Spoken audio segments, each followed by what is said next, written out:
काही काही उपचार असे आहेत की ज्या ठिकाणी दाब आहे तो दाब न काढता नस बाहेर आल्यावर विविध मार्गाने त्या नसांना इजा पोहोचून म्हणजे जाळतात ती नस, आयदर रेडिओ फ्रिक्वेन्सी वेव्हजनी असेल किंवा अल्कोहोल सारख्या केमिकलनी असेल किंवा रेडिएशन ज्याला गॅमा नाईफ पण म्हणलं जातं.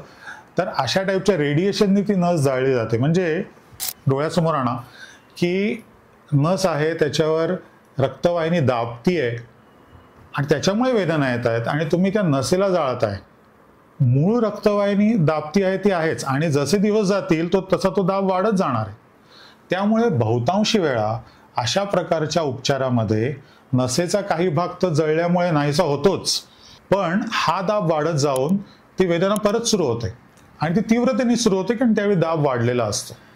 आणि म्हणून मी परत परत जे सांगतो ते पुन्हा आत्ता सांगतो, कारण ते परत परत सांगायची गरज आहे की ह्या वेदनेवर कायमस्वरूपी उपचार आहे. आणि गेली 20 वर्ष आम्ही पुण्यामध्ये ट्रायजेमिनल न्यूरॅल्जिया सेंटर, ज्याच्यामध्ये रिसर्च आहे, पेशंट सपोर्ट ग्रुप्स आहेत, सर्जरीज आम्ही ज्या करतो त्या जगातल्या बेस्ट इक्विपमेंटनीच केल्या जाव्यात याबद्दल आमचा आग्रह आहे. त्याचे रिझल्ट्स उत्कृष्ट असावेत याविषयी आमचा कटाक्ष आहे. अशा प्रकारचं सेंटर आम्ही 20 वर्ष पुण्यामध्ये चालवतो आणि बहुसंख्य लोकांना आता ते माहिती आहे. म्हणजे ट्रायजेमिनल न्यूरॅल्जिया किंवा MVD सर्जरी सेंटर म्हणून बहुसंख्य लोकांना ते माहिती आहे.